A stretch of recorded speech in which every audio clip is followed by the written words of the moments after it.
apa yang telah dia niatkan itu. Siapa yang duduk di majelis ilmu niatnya ibtigha'a mardatillah, mencari wajahnya Allah, sungguh dia dapatkan apa yang Allah Subhanahu wa taala telah janjikan, yakni berupa kenikmatan yang abadi, jannatun na'im. Amin. Insyaallah kita dapatkan atas pertolongan, rahmat dan izin dari Allah Subhanahu wa taala. Halaman 667 bab tentang syurga, kenikmatannya, sifat-sifatnya dan para penghuninya.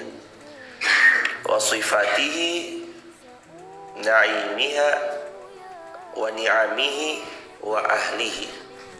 Syurga dan sifatnya, ni'amihi, nikmatnya, wa ahli, dan para penghuni-penghuninya.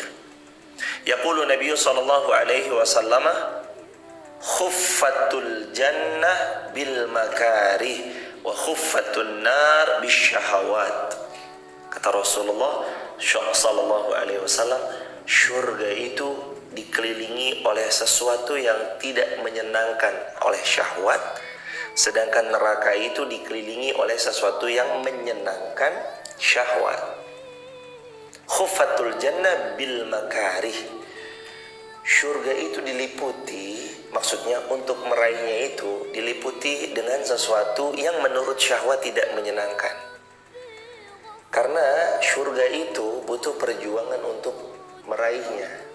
Dia butuh mencari ridhonya Allah, butuh mencari rahmatnya Allah. Dan cara mencari rahmatnya Allah itu dengan ibadah, beramal salih, bangun malam, sholat subuh berjamaah, duduk di majelis ilmu, bersedekah, berinfak, menolong orang lain, membersamai dalam kebaikan, saling ta'awun 'alal birri wa taqwa, saling tolong menolong dalam kebaikan dan ketakwaan. Itu tuh syurga tuh.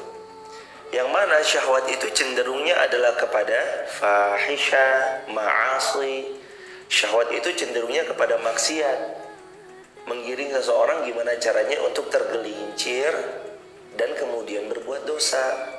Gimana caranya nih syahwat itu menggiring seseorang supaya nanti dia suka sama yang haram-haram, dia suka sama yang maksiat, dia suka sama sesuatu yang Allah murkai. Makanya Nabi bersabda, khuffatul jannah bil makari wa khuffatun nar bis syahawat. Syurga itu untuk meraihnya dikelilingi oleh sesuatu yang tidak menyenangkan bagi syahwat, sedangkan neraka untuk memasukinya dipenuhi dengan syahwat. Dan kadang orang itu terjebak di sini hadirin. Mereka disetir oleh syahwat dan hawa nafsunya. Yang harusnya kata Al-Imam Abu Hamid Al-Ghazali, nafsu dikendalikan, tapi dia malah dikendalikan oleh nafsunya. Jadi kata Abu Hamid Al-Ghazali, siapa-siapa yang hidup dia punya nafsu, dan nafsu itu untuk dikendalikan, bukan malah sebaliknya nafsu yang mengendalikan dirinya. Jadi emang kita ini harus punya setir yang tulen dan paten. Setir kita ini adalah untuk mengendalikan hawa nafsu. Yang tadinya disuruh untuk berpuasa, maka dia berpuasa, tidak berbuka di siang hari bulan Ramadannya. Disuruh sholat, hawa nafsunya dikendalikan bagaimana caranya untuk tidak tidur ketika subuh, kecuali dia terbangun lalu kemudian sholat berjamaah di masjid, bukan terus malah tidur. Yang ketika disuruh menimba ilmu, yang mana kata Nabi, talabul ilm faridatun ala kulli muslim, menuntut ilmu hukumnya wajib bagi setiap muslim, maka dia memenuhi kewajiban-kewajiban terhadap apa yang Allah titahkan padanya. Karena kewajiban itu bukan cuma mencari nafkah bagi seorang laki-laki, bukan cuma tentang melayani kepada suami bagi seorang perempuan, bukan cuma kewajiban itu sholat, puasa Ramadan, haji bagi yang mampu, zakat bagi yang sudah sampai haul dan nisabnya, tapi termasuk kewajiban adalah menuntut ilmu. Karena wajib bagi orang muslim tiap harinya dia menuntut ilmu, memperbaharui ilmunya, dia memperdalam ilmunya. Karena kita adalah seorang muslim yang diwajibkan talabul ilm faridatun ala kulli muslim, dalam hadis Ibnu Majah. Jadi syurga itu untuk meraihnya ya butuh perjuangan. Kalau kata Nabi SAW dalam hadis Ahmad, ala inna sil'atallahal ghaliyah, ala inna sil'atallahal jannah. Ketahuilah yang Allah tawarkan pada kalian itu mahal. Yang Allah tawarkan yang mahal itu bernama syurganya Allah subhanahu wa ta'ala. Mahal.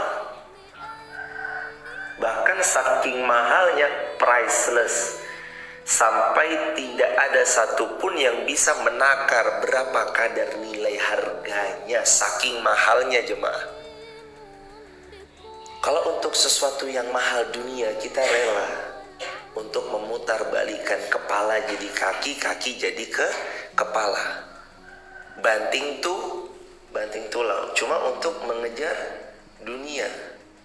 Karena menurut sebagian kita mungkin dunia itu ya berharga, punya gengsi di mata manusia lain. Contoh, punya rumah tuh menurut sebagian kita ya kadang punya gengsi tersendiri. Punya kendaraan yang prima menurut sebagian kita ya punya gengsi tersendiri. Punya alat-alat yang mungkin prima, yang mungkin branded, bermerek, masyhur, alat itu diketahui dengan harga yang cukup tinggi. Mungkin sebagian kita menganggap itu kesenangan dunia dan itu patut diperjuangkan. Tapi ketahuilah jemaah, apapun yang sifatnya tidak terkait dengan untuk Allah, untuk Rasulullah, itu hanya akan jadi dunia semata. Tapi kalau disangkut pautkan, Allah dilibatkan, Rasulullah SAW juga menjadi tujuan kita. Nah itulah baru bagus jemaah. Dalam hal ini mencintai Allah dan Rasulnya adalah sebuah keharusan. Dunia itu menjadi tunggangan, wasilah sementara.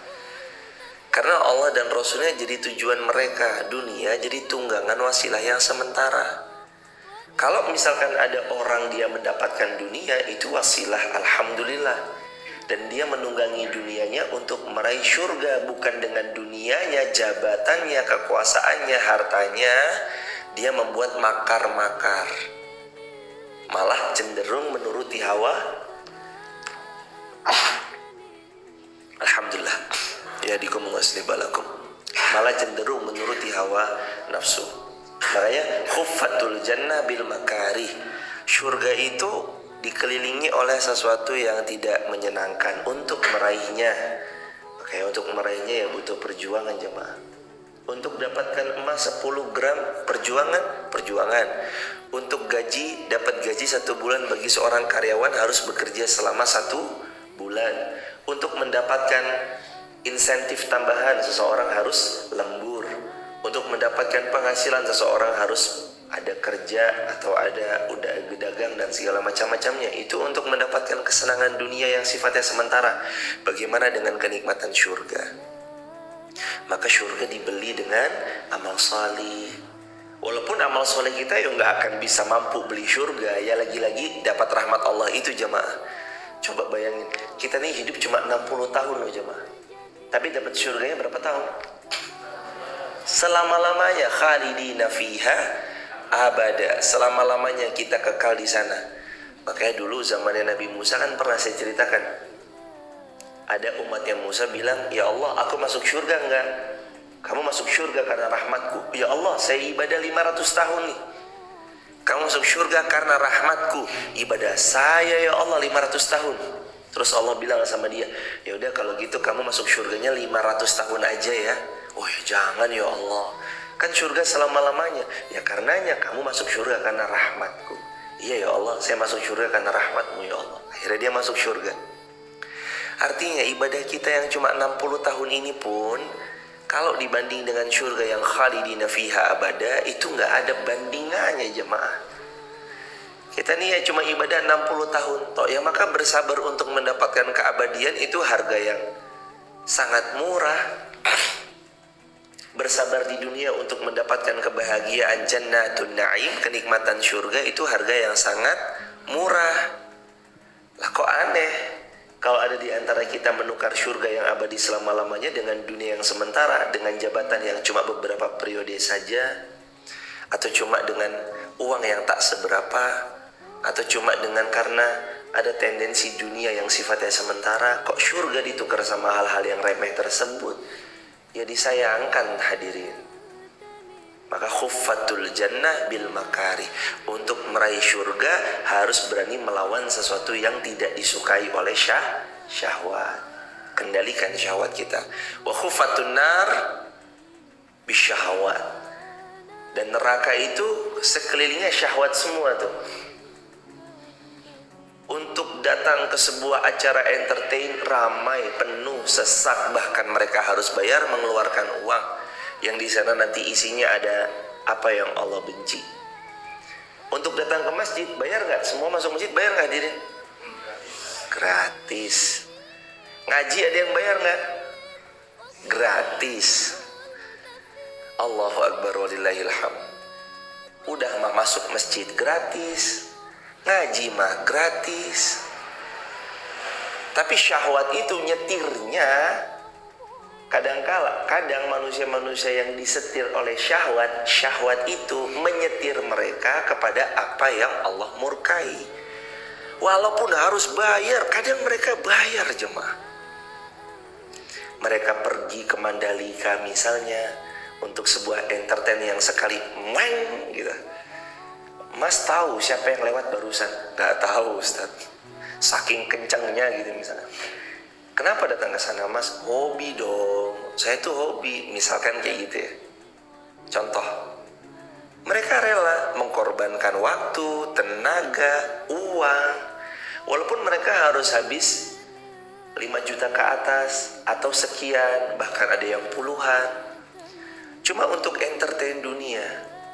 Tapi begitu guru ngajinya mengatakan, ini ya ada biaya bulanannya berapa, di TPA sini bulanannya 10.000. Mahal banget 10.000. Astagfirullahaladzim. Kita gak pernah bilang mahal terhadap entertain. Tapi begitu ada TPA nagih uang ke anak kita, ini ya 10.000 per bulan. Astagfirullahaladzim, mahal banget. Biasanya cuma 1.000. Ya Allah. Sekarang juga untuk ke kamar mandi 1.000 dapat nggak? Nggak dapat. Minimal berapa? 2.000.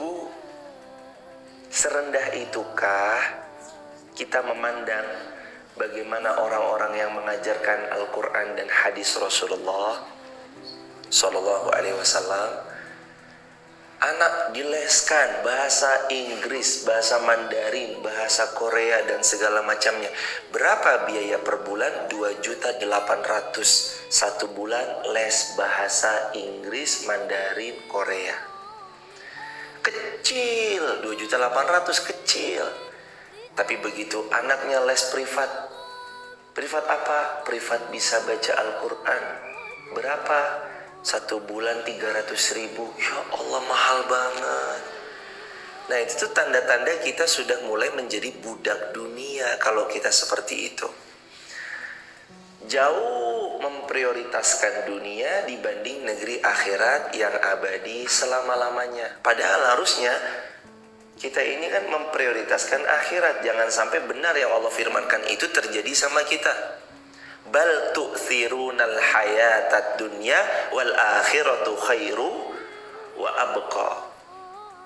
Tapi kalian itu yo cintanya sama dunia kebangetan sih. Sampai-sampai kalian itu mengutamakan dunia. Wal akhiratu khairu wa abqa. Padahal akhirat itu yang abadi kekal selama-lamanya. Kadang budak, mohon maaf, menjadi budak-budak dunia itu ya memang sebegitunya jemaah. Kalau tentang perihal dunia, mereka rela mengeluarkan uang untuk yang bahkan meraih surga gratis pun mereka enggan. Antrian, entertain, full, penuh, sesak. Subuh ke masjid, cuma segelintir aja yang mau berangkat. Kemana yang lainnya? Masih tidur. Kemana yang lainnya? Masih beralaskan kasur, berselimutkan oleh selimut-selimut yang tebal. Kata Nabi SAW, Nabi bersabda, siapa-siapa yang di malam, siapa-siapa yang pada saat gelapnya dia menuju masjid, maka sungguh kegelapan itu akan menjadi penerangan yang sangat terang untuknya pada hari kiamat. Kita berangkat tadi gelap kan? Maka setiap kita berangkat gelap, itu besok di hari kiamat berubah jadi penerangan yang sangat terang, memberi cahaya buat kita. Allahu Akbar walillahil hamd. Duduk di majelis ilmu. Siapa sangka dengan duduk di majelis ilmu dapat rahmatnya Allah, diampuni dosa-dosa, dimasukkan ke dalam syurga. Kata Nabi dalam hadis Bukhari dan Muslim, malaikat bertanya kepada Allah, ya Allah, untuk hamba yang duduk di majelis ilmu dapat apa mereka?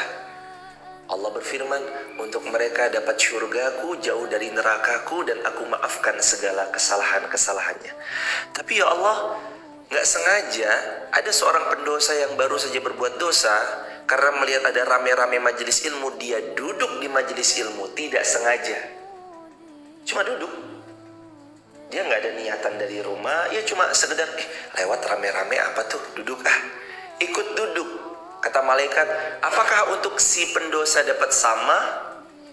Allah menjawab dalam hadis qudsi riwayat Bukhari Muslim, untuk hambaku yang baru berbuat dosa itu, aku ampuni dosanya, aku jauhkan dari neraka, dan aku masukkan ke dalam syurga. Allahu Akbar walillahilham.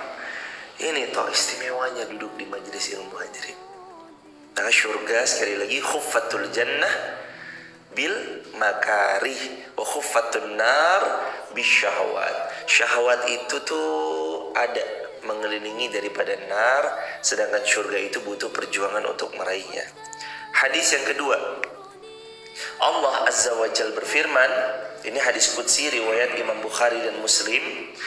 Allah Subhanahu wa taala berfirman, a'dadtu li'ibadiyas salihin, aku siapkan untuk hamba-hambaku yang salih, ma la 'ainun ra'at, mata sekalipun belum pernah memandang keindahannya, wala uzunun sami'at, telinga sekalipun belum pernah mendengarnya, wala khatara ala qalbi bashar, hati sekalipun belum pernah membesitkannya.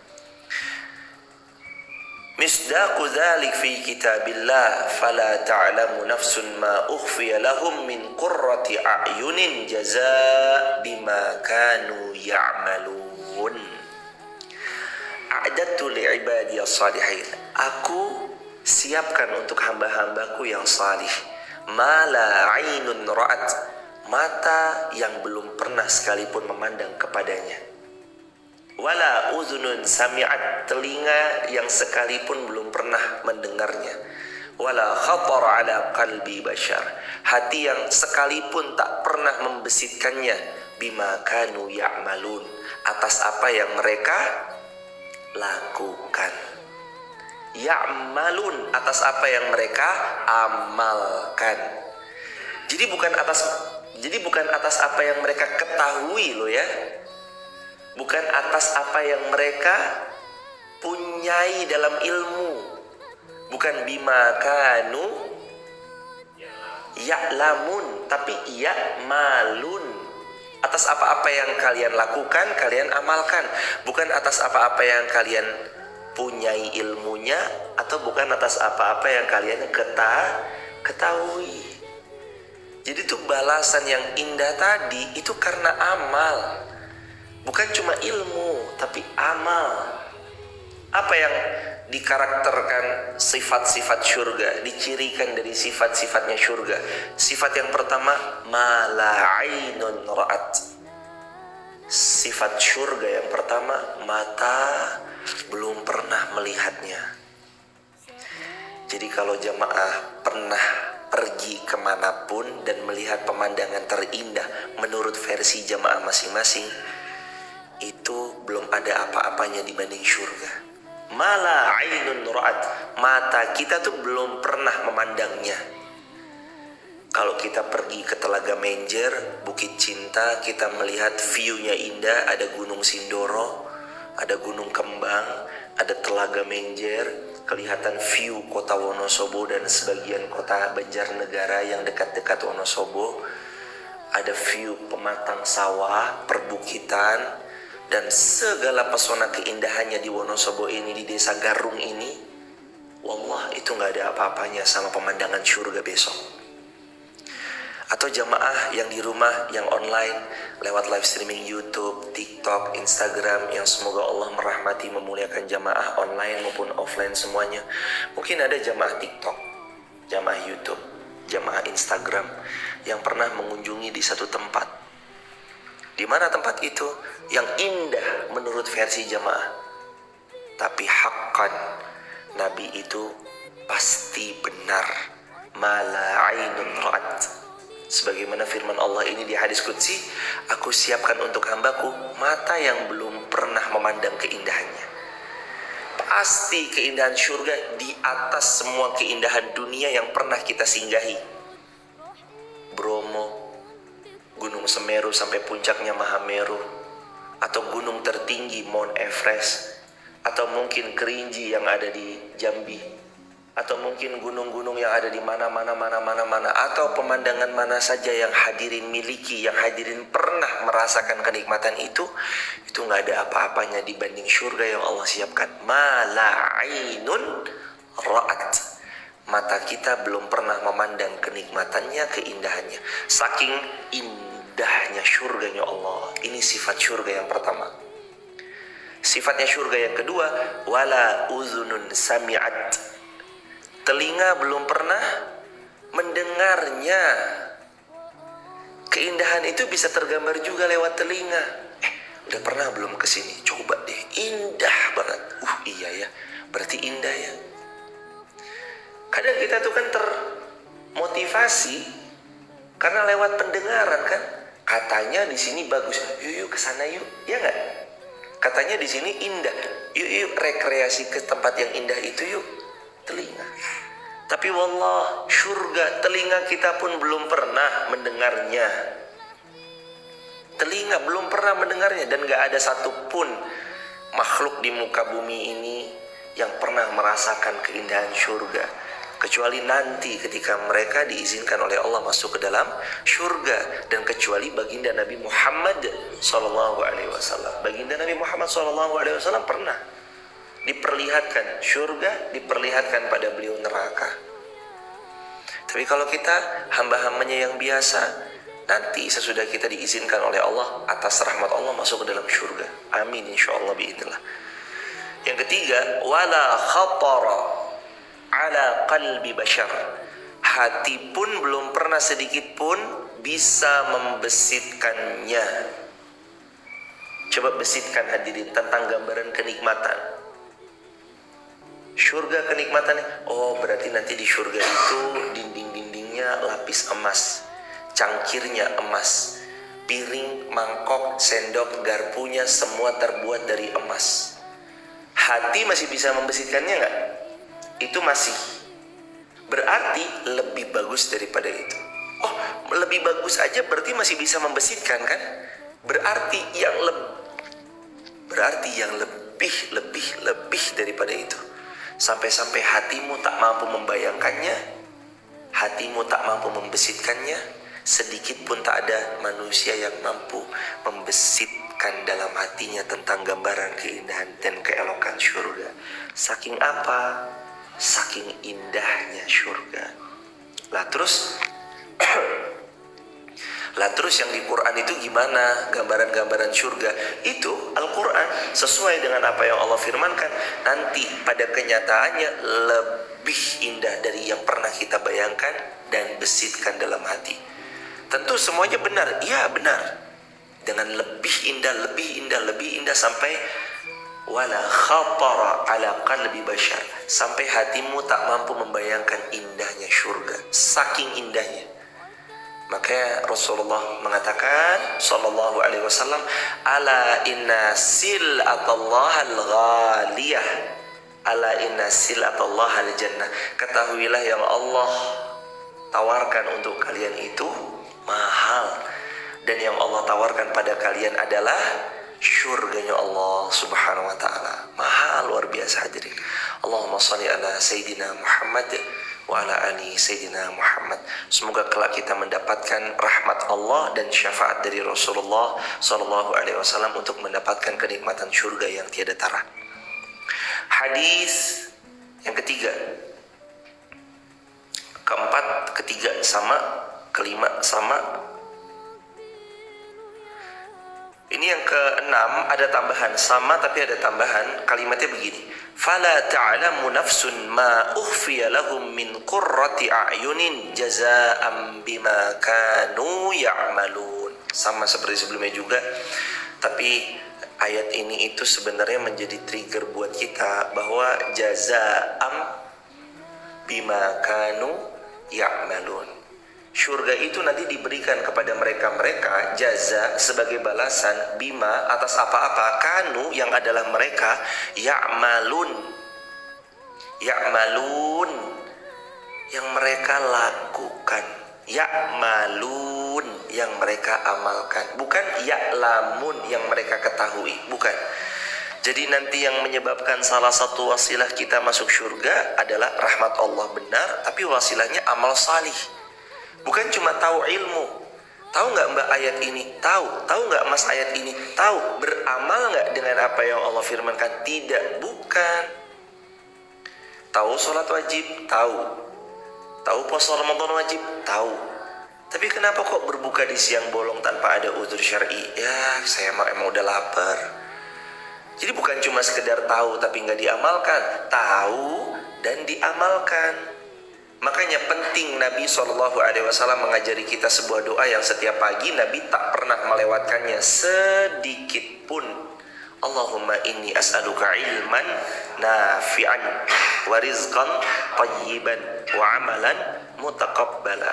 Ya Allah, hamba meminta kepadamu daripada ilmu yang bermanfaat, rezeki yang berkualitas, dan amal yang diterima. Wa amalan mutaqabbala, berarti ada ilmu, di tengah-tengah ada rezeki, di akhir ada amal. Makanya kadang kita sering mengulang rumus-rumus kemarin itu IA, ilmu, amal, ilmu, amal, ilmu, amal. Ya ini jazaa'an bima kanu ya'malun. Ini balasan buat kita karena amal. Bukan lagi kita mah pinter tapi kalau nggak diamalkan ya sama aja hadirin. Bukan lagi kita berbangga-bangga dengan gelar. Toh pun manusia sepanjang apapun gelarnya, mau S1, S2, S3, S4, sampai bahkan ada S yang sekian tambah banyaknya, sampai bahkan mungkin bergelar profesor sekalipun, ujung daripada gelar kita nanti ALM. Ujung-ujungnya kita adalah almarhum, meninggal dunia. Kemana gelarnya? Sudah, nggak dipakai lagi. Gelar akademisnya kemana? Nggak dipakai lagi. Yang ditanyai apa? Apa yang kamu perbuat? Itu yang ditanyai. An umrihi fima afnah. Umur yang Allah berikan padamu fima afnah, dipakai untuk apa? Itu yang ditanyai, bukan kamu gelarnya apa terakhir kemarin? Rajin bener malaikat nanya seperti itu jemaah. Enggak ditanya. Maaf mas, mas kemarin wafat tanggal segini, jam segini, wasilah kematiannya ini, betul? Betul. Kemarin gelar terakhir apa? Saya sarjana sosial. Enggak ditanya. Malaikat enggak nanya gelar sarjana terakhir Anda apa? Gelar magister terakhir Anda apa? Gelar doktor Anda di bidang apa doktornya? Anda mendapat gelar profesor itu karena apa? Nggak ditanya. Allah nggak nanya. Malaikat pun juga atas titah Allah nggak nanya tentang gelar terakhir Anda apa. Tapi salah satu pertanyaan yang Nabi bagi tahu kepada kita dalam sebuah riwayat, an umrihi fima afnah. Umurmu dipakai untuk apa? Umur. Anda yang sudah 60 tahun, Allah tanya 60 tahun Anda dipakai apa? Anda yang wafat umur 50 tahun Anda ngapain aja? Anda yang wafat 40 tahun Anda sudah berbuat apa? Beramal apa? Anda yang wafat 30 tahun ditanya, hatta yang wafat umur-umur lepas balik ditanya jemaah tentang amal-amalnya. Yang lepas balik ditanya. Manusia itu ditanya hadirin tentang an umrihi fima afnah wa an ilmihi fima fa'al wa an malihi min aina iktasaba wa fima anfaqah wa an jismihi min wa an jismihi fima ablah, an umrihi fima afna, umur dipakai untuk apa, wa an ilmihi fima fa'al, ilmu dengan apa dia berbuat, diamalin atau enggak ilmunya. Jangan-jangan dengan ilmunya malah bukannya mencerdaskan pihak lain, malah untuk mengkadal-kadali, membohongi pihak lain dengan kecerdasannya. Na'udzubillah. Orang pintar yang tidak beriman, pintar tidak takut kepada Allah, itu bahaya hadirin. Makanya kenapa Nabi Ibrahim itu kalau berdoa Rabbi habli minas salihin, As-Saffat ayat 100. Karena yang diminta itu kesalihan. Kalau udah salih, dia kaya ya salih, aman insya Allah. Berilmu salih, aman insya Allah. Tapi kalau berilmu tidak salih, bahaya. Dengan ilmunya dia bisa membohongi publik. Dengan ilmunya dia bisa mengkadali pihak lain, membodoh-bodohi pihak lain.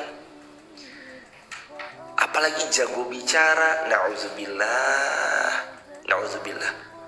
Karenanya ilmu juga ditanya besok, an ilmihi fima fa'al, ilmumu dipakai buat apa? Jadi wacana doang? Hanya sekedar koleksi di kepala saja? Atau ilmunya diamalkan? Ditanya. Yang ketiga, wa an malihi min aina iktasaba wa fima anfaqa, tentang hartamu, dipakai untuk apa hartamu dan dapat dari mana? Min aina iktasaba, dari mana itu kamu dapat harta? Wa fima anfaqa, dan dikemanakan hartamu. Yang keempat, wa an jismihi, badanmu, jempol tanganmu, matamu memandang kepada apa? Fima ablah, dengan badan yang aku titipkan kalian berbuat apa? Jempol ketik apa kita? Paket data dipakai buat apa paket data itu? Mata dipakai memandang kemana? Itu semua nanti jemaah yang dirahmati Allah ditanya sama Allah Subhanahu wa taala. Jadi jazaa'an bima kanu ya malun, balasan karena kita beramal. Jadi kita tuh dibalas karena amal. Yo, yang bener jemaah.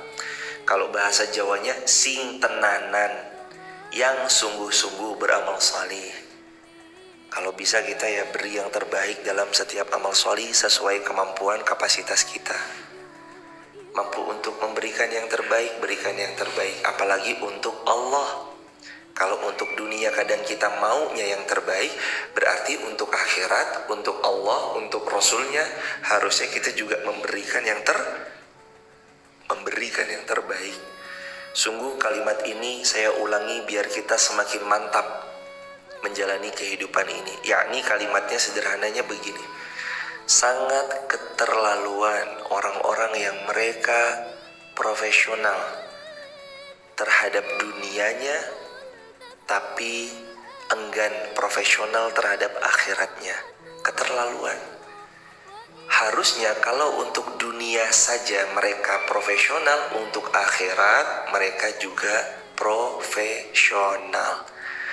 Untuk dunianya mereka mati-matian, untuk akhirat harus jauh lebih mati-matian lagi dalam beramal salih. Lebih keras lagi mereka dalam bekerja untuk memperjuangkan negeri akhirat. Dunia ini gak lama sahabat, sebentar.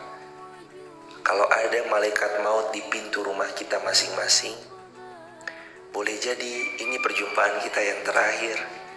Besok kita udah gak jumpa lagi. Ada beberapa hari yang lalu, ada jamaah yang sering menyaksikan tayangan kita lewat YouTube. Lalu kemudian beliau bergabung di grup WhatsApp kami yang sering kami share tentang informasi live streaming di grup itu. Terus di WhatsApp kami menerima WhatsApp. Ustadz mohon izin, ini saya anaknya Ibu Fulana. Ibu meninggal kemarin. Mohon doanya ya Ustadz. Ya Allah. Ibu alhamdulillah sebelum wafatnya setiap subuh sering membersamai tausiahnya Ustadz. Masya Allah jemaah. Itu baru dapat WA beberapa hari yang lalu. betapa kadang waktu kita ini begitu cepat jemaah. Gak tahu, tiba-tiba wafat aja, tiba-tiba meninggal dunia aja. Baru kemarin live streaming, tahu-tahu udah gak bisa live streaming, udah tertimbun di bawah tanah. Maka Allah mengingatkan, wahai manusia sekalian, alhaakumut takasur. Kalian ini mau sampai kapan bermegah-megahan? Kalian ini mau sampai kapan ngumpul-ngumpulin harta? Kalian ini mau sampai kapan main gengsi-gengsian, tinggi-tinggian jabatan? Main gengsi-gengsi yang paling berkuasa. Kalian tuh mau sampai kapan? Mau sampai kapan? Hatta zurtumul maqabir. Nanti baru kalian ngerasain kalau sudah tertimbun tanah, maqabir, masuk ke dalam kuburan.